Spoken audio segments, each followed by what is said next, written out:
Good morning, Olive Branch family. Welcome to our online service. My name is Jeremiah, and I will be your host for today's service.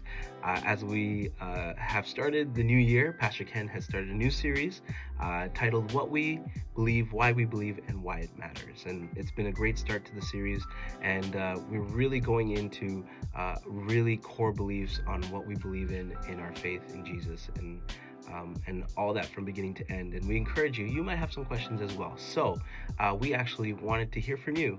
So what we did is, if you go to tub.ca, you can find a button that says Ask Pastor Ken. And he might not know everything, but he will give it his best try and try to answer any questions you might have during this series. So we encourage you to do that. You can find that link on the website, tub.ca, and we encourage you to do that. If you're in the area, you're always welcome to join us in person. You can meet us, meet me. You can meet a lot of our amazing community at the Olive Branch. We encourage you to do that. And if you're not in the area, that's totally fine. You can continue to watch us online, but we love to get to know you. So you can put in the comments section, you can put in your name, where you're from, and how you found us. And we would love to connect with you and help you stay connected, especially here with our Olive Branch family. That is all for me today. Let's have an amazing Sunday. Worship team is going to lead us in a worship song. So let's just praise God. Have an amazing Sunday. God bless.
To come,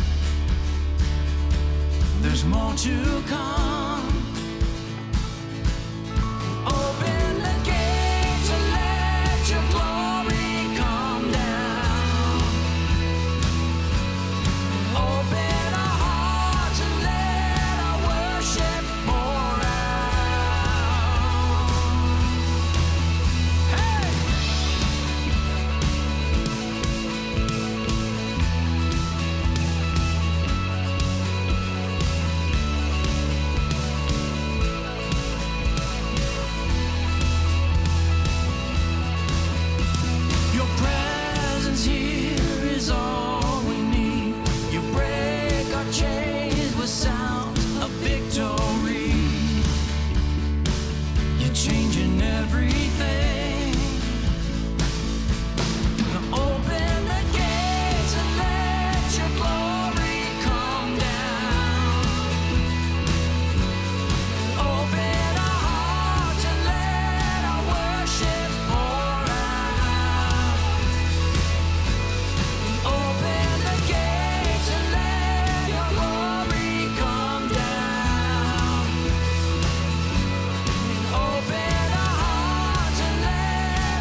Take your place, come have your way. No one else could take your place. Come flood this space. No one else could take your place. Come have your way. No one else could take your place. Open the gates and let your glory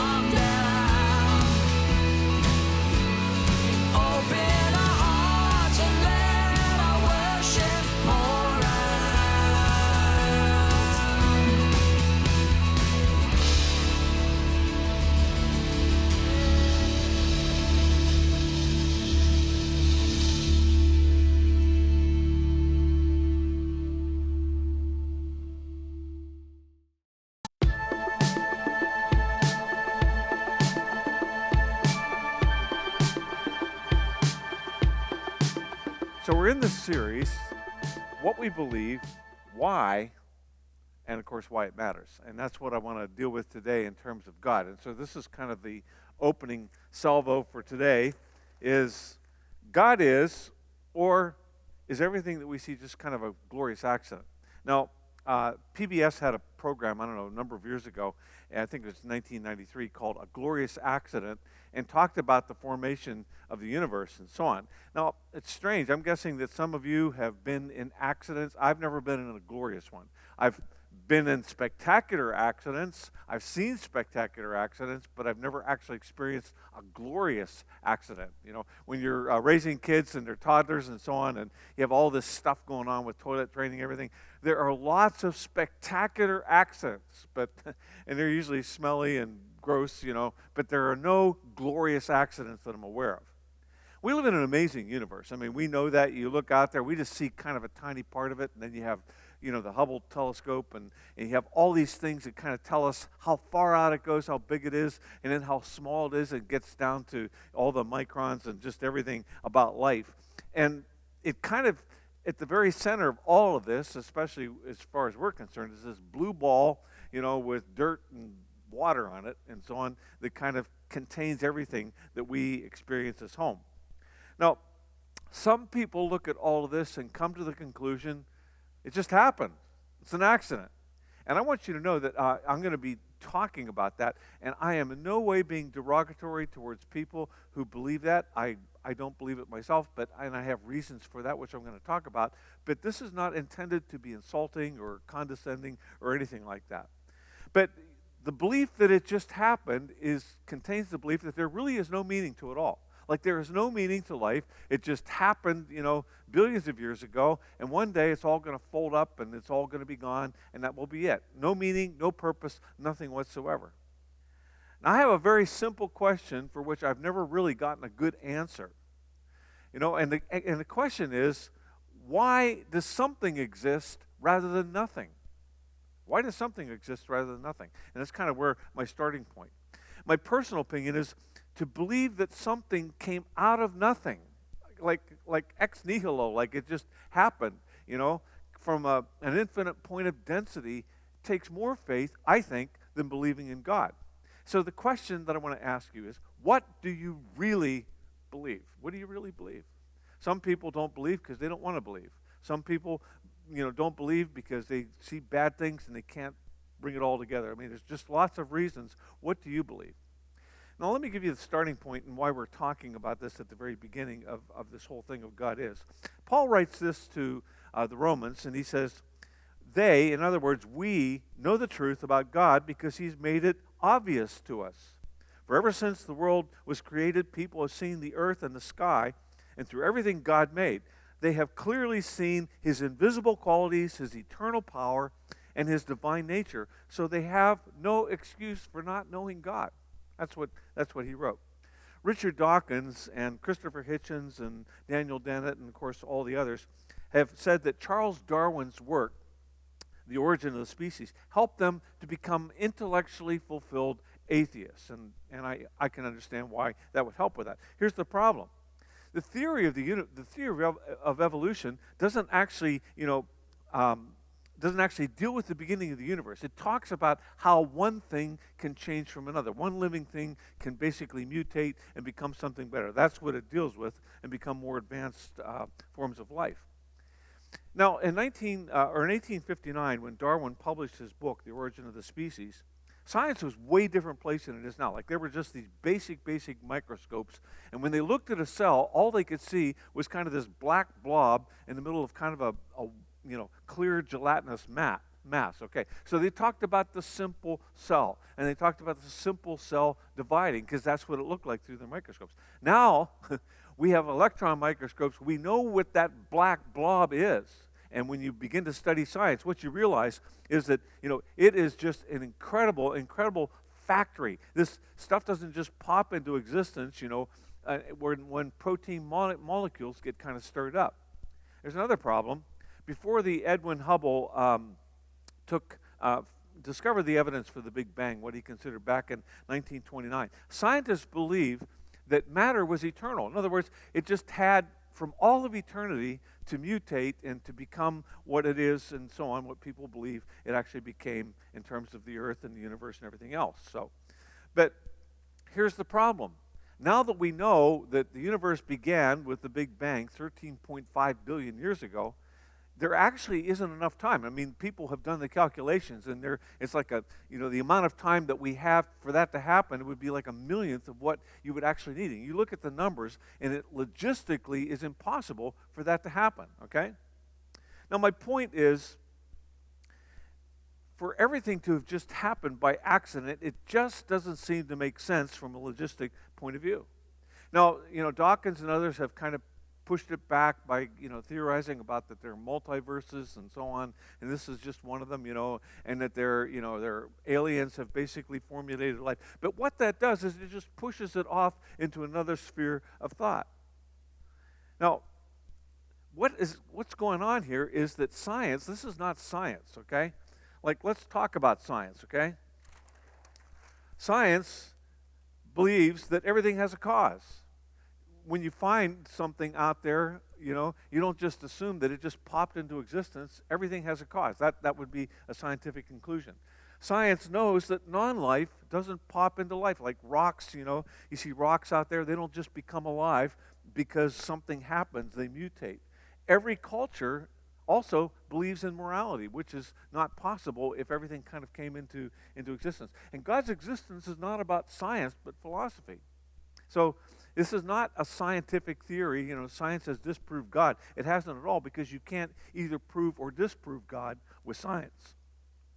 In his book, The Language of God, Dr. Francis Collins, the scientist who basically led to the mapping of the human genome, said that when he discovered DNA, when he began to see that it was kind of this complex language, he calls it the language of God, he moved from being an atheist to being a theist, believing in God, and eventually believing in Jesus Christ. Same with Anthony Flew. He was an atheist and debated, people who believed in God.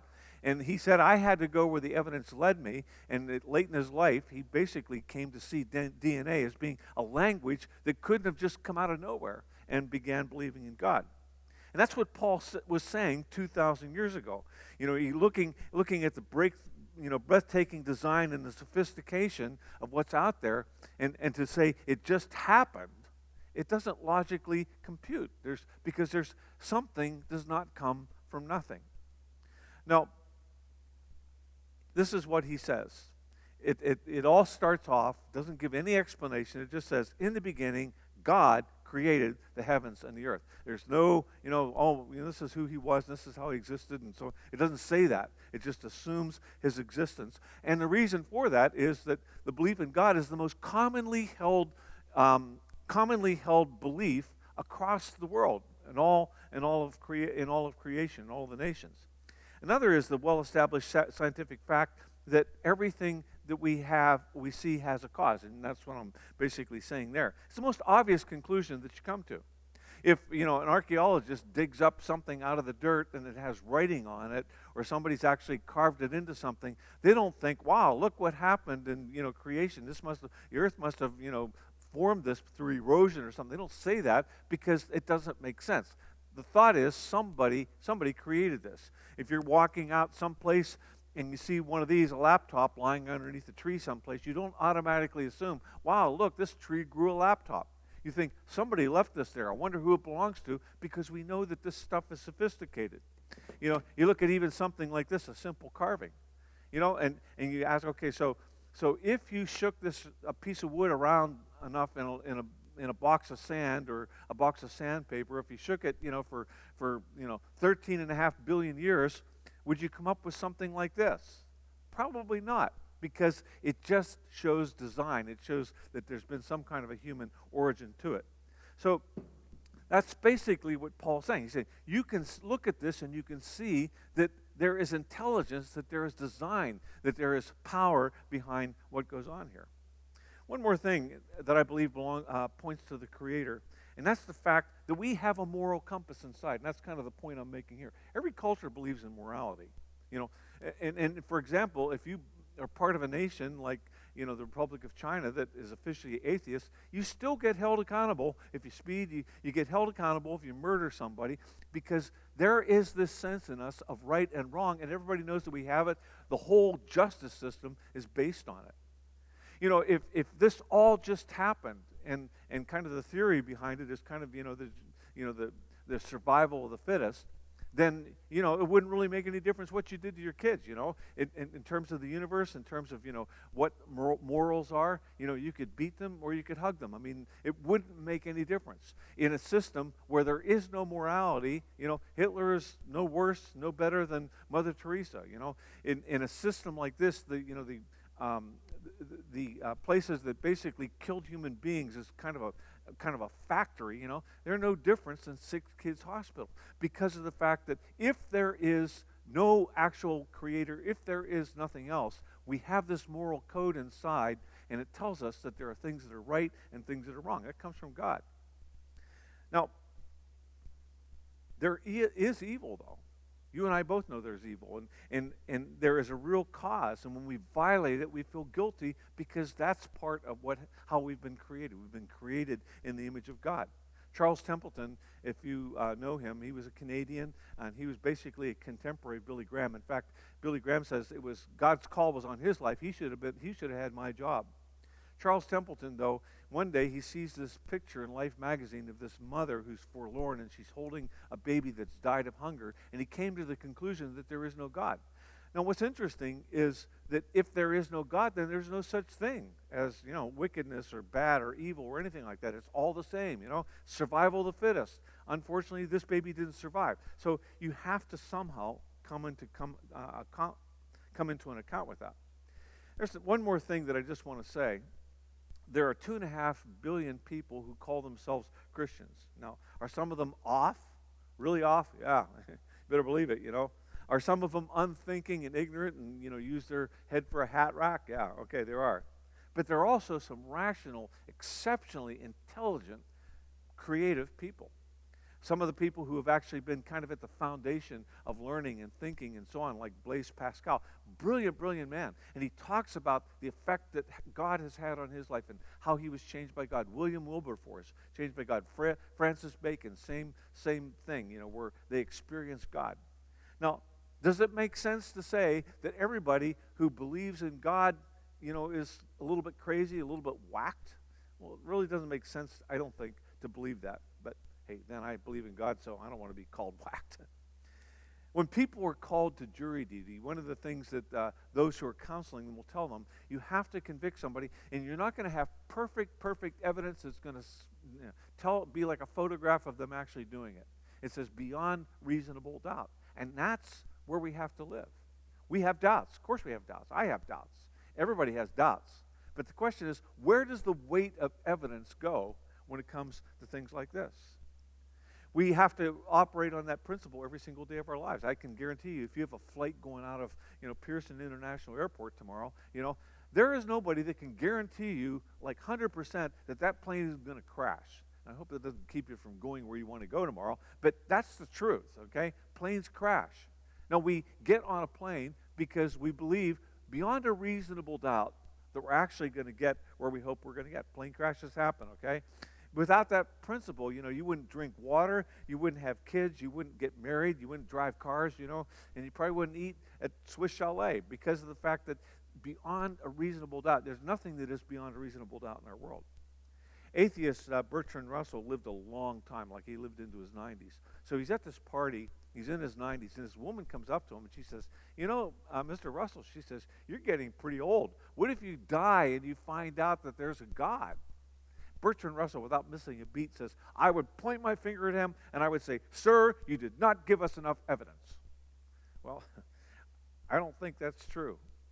Paul says they know the truth about God because he has made it obvious to them. And so they have no excuse for not knowing God. Now, because we can't see God, that kind of puts him in the faith category. Now, we can't see air either, and we can't see, the wind. We can see what it does, but we can't actually see it. It takes something called a leap of faith. Kierkegaard, who was a strong believer in Jesus Christ, called it the leap of faith, okay? So we take it to a certain point, and then there's this point where we have to kind of take a step from there, and that step is called faith. It's called believing in God. This is what the author of Hebrews writes. Through their faith, the people in days of old earned a good reputation. By faith, we understand that the entire universe was formed at God's command. In other words, nobody saw it happen. Okay? It's an act of faith.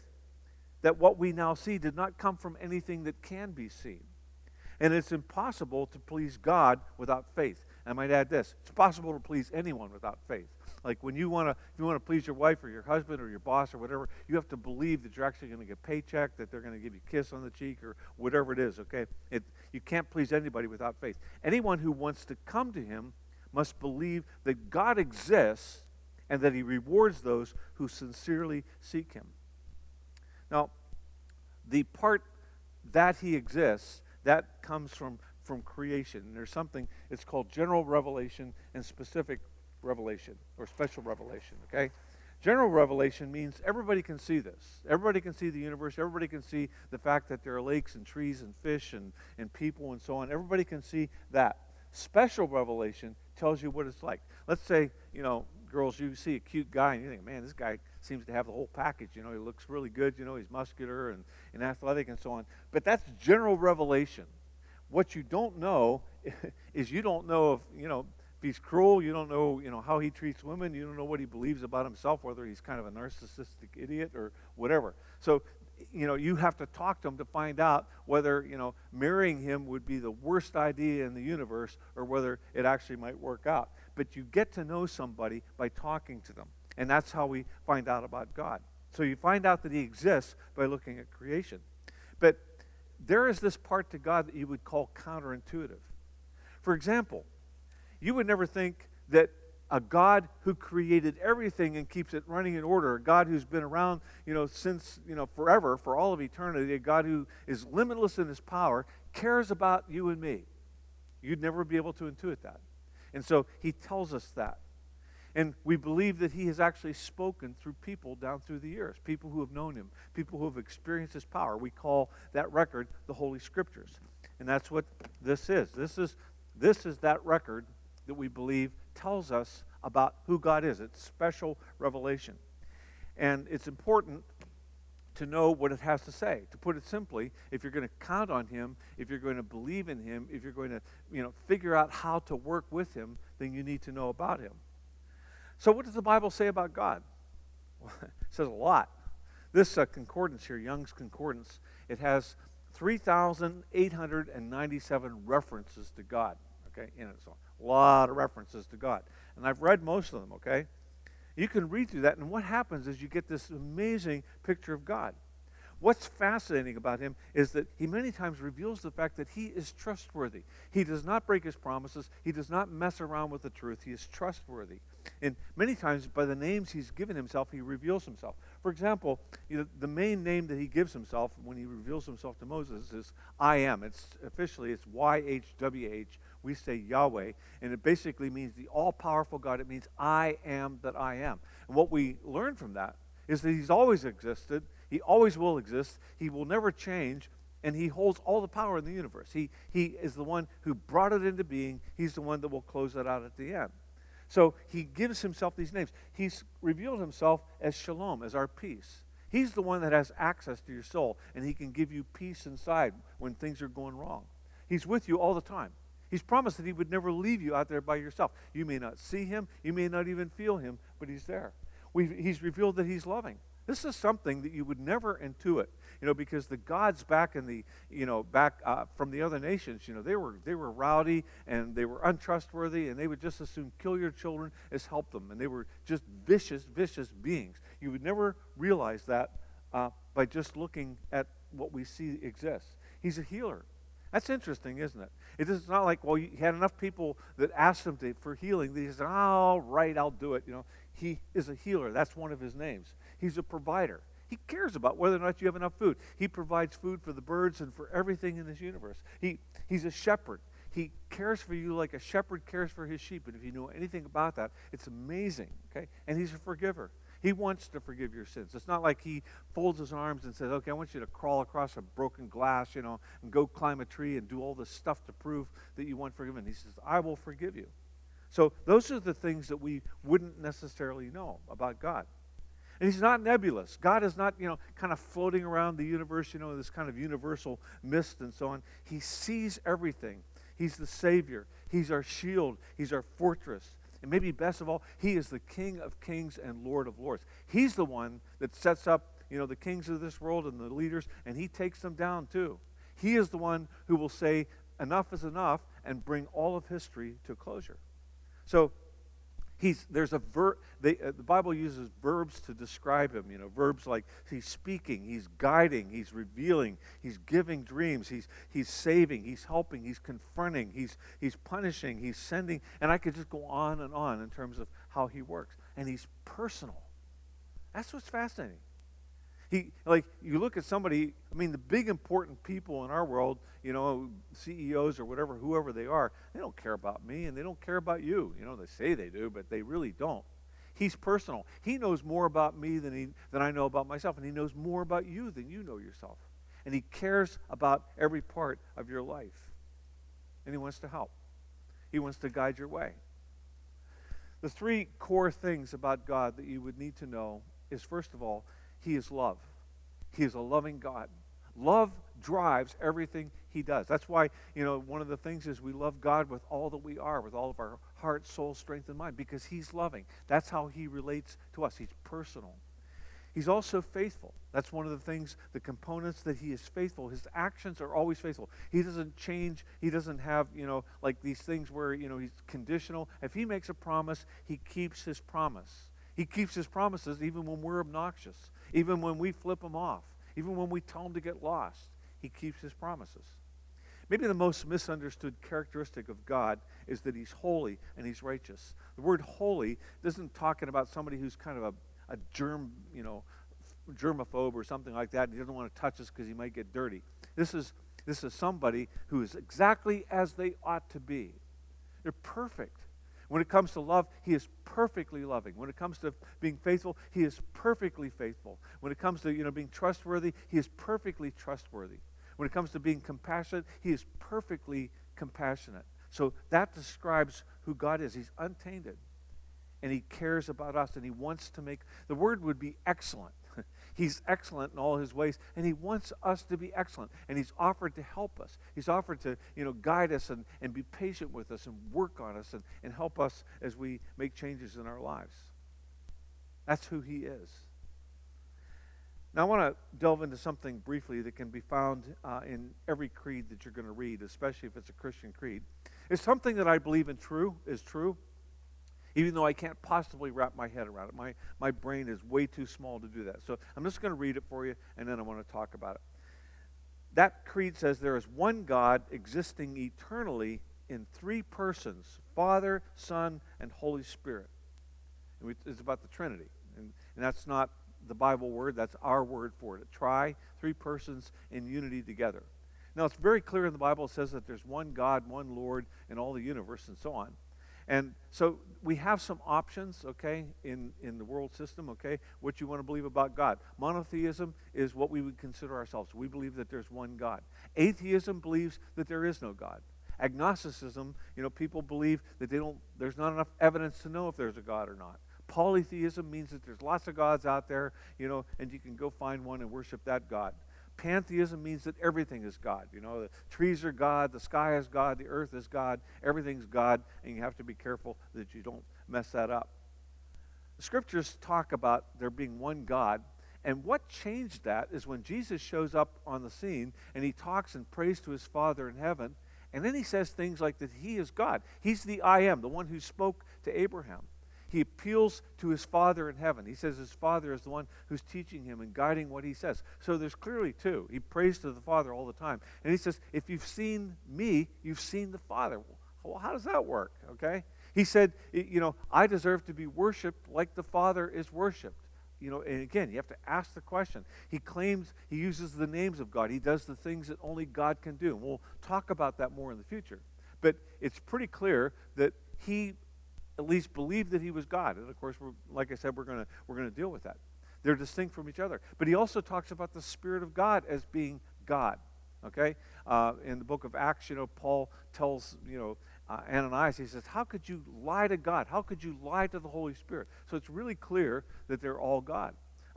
Sometimes they talk about all three in one circumstance. When Jesus was baptized, it says that, he went under the water, John the Baptist baptized him, and when he came up out of the water, the Father said, this is my Son with whom I am well pleased. The Son is in the water, and then the Spirit of God came and descended on him like a dove. So it's pretty clear that they're all three.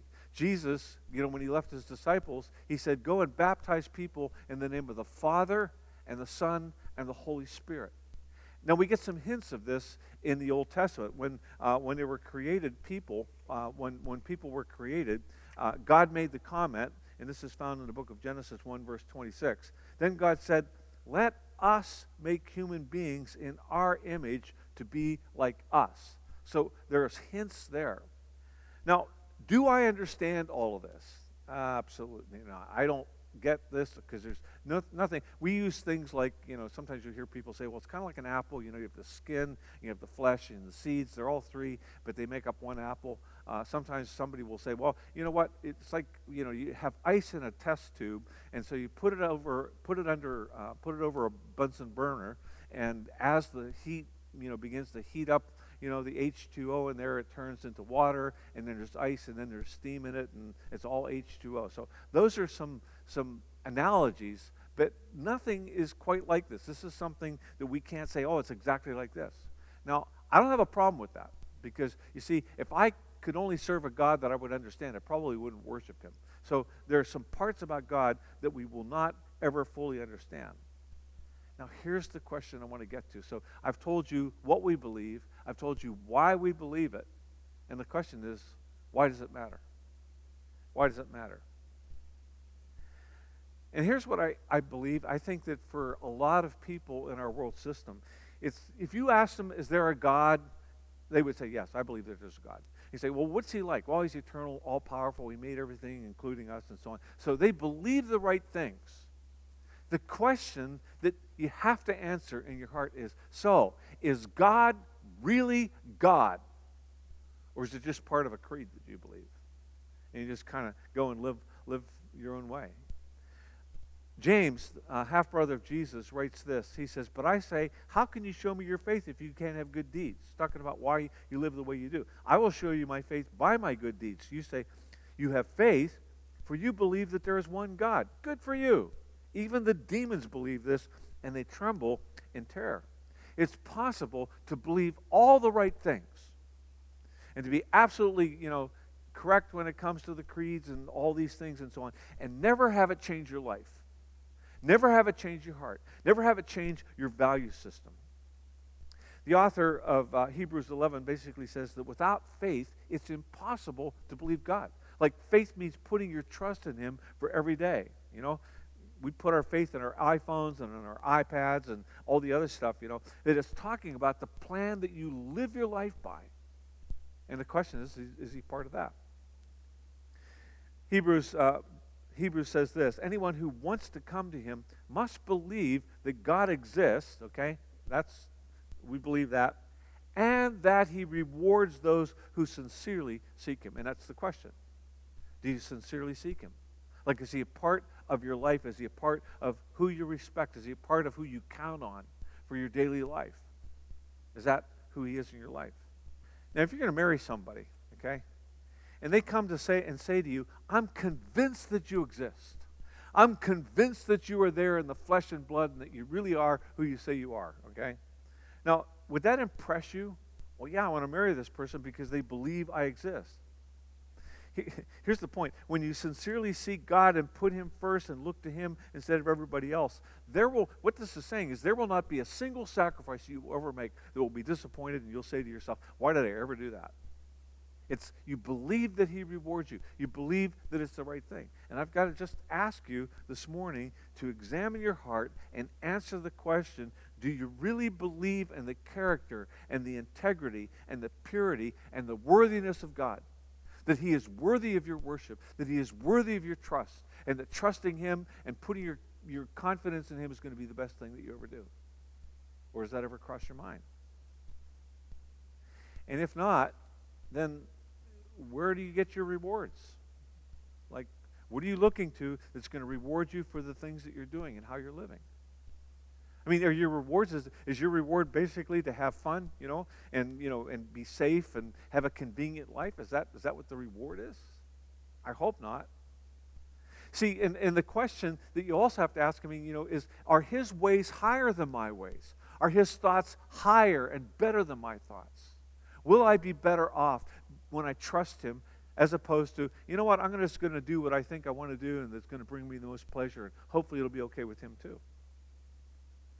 And if that's true, then what's going on is you have an idol in your life. You've got something that you're trusting in that is not God. Something that you're counting on that probably has nothing to God. And it can be a girlfriend, it can be a boyfriend, it can be money, it can be just about anything. Lots of people serve lots of different things. And the attitude is, I want this, I need this, I'm going to pursue this, whether or not God likes it or not. And if you have an idol that you're serving in your life, does that idol have the power to do anything for you? Psalm 23, I love this passage. It says, the Lord's my shepherd. He takes care of me, man. He makes sure that I have everything I need because he knows what I need. If I get out into a mess, he comes looking for me. If I'm at a place in my life and I don't know which way to go, he's the one that shows me where to go. When I get into the really, really dark places in life, he walks with me and he protects me and he stays with me. He goes ahead of me in life to prepare the way ahead of me. And when I follow him, I believe that goodness and love is going to come out of my life, and I'm going to leave people changed and I'm going to leave places changed because I was there. Is that what your God does for you? The bottom line, I don't know if you remember, Bob Dylan sang the song, everybody serve somebody. Got to serve somebody. Got to serve somebody. And it's true. It's really true, You may think, well, I'm not really serving anybody. I'm just kind of doing my thing out here, and then one day I'll serve God. You're serving somebody. You're serving something. You have a shepherd in life, whether or not you realize it. You've got a shepherd. Everybody has a shepherd. In other words, everybody has somebody who's guiding them or moving them towards, what they think they want, whether it's, power or pleasure or, esteem or, having the great job or being successful, being admired by other people, being desirable. Everybody has a shepherd in their lives. Everybody has somebody that they're following and trusting in for their direction. But not everybody has a good shepherd. And that's the question, isn't it? Do you have a shepherd in your life? Do you have somebody whose ways are better than your ways? Do you have a shepherd in your life who has the guts to tell you no when you need to hear no? Do you have somebody who can help you to do the right thing even when you don't feel like doing it?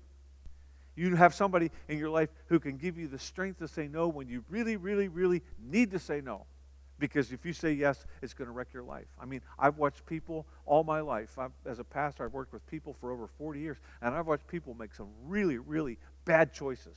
I've watched people trade their integrity and trade their freedom, basically to make a few thousand more dollars.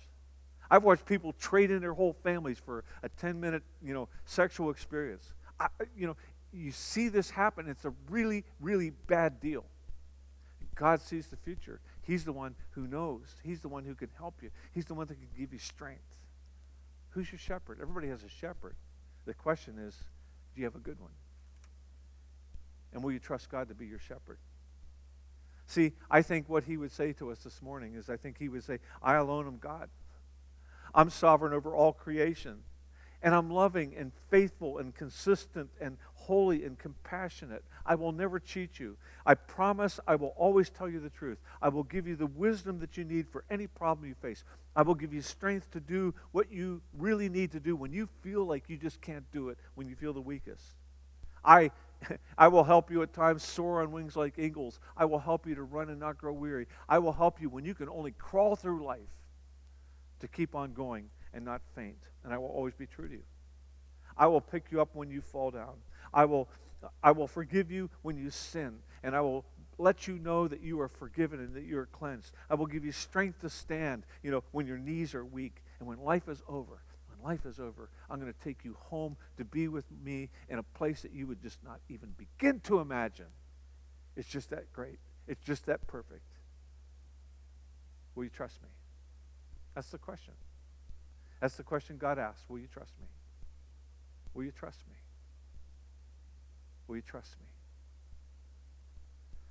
God, we put our faith in you.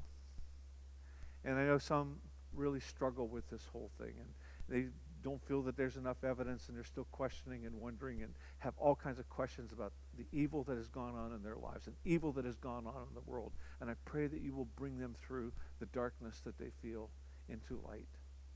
God, I would pray that we would learn that you are trustworthy, that you will never let us down, and that our faith would be in you alone. Amen. And may you put your trust in God this week. May you find out exactly who he is, how powerful he is, and how much he loves you. Amen.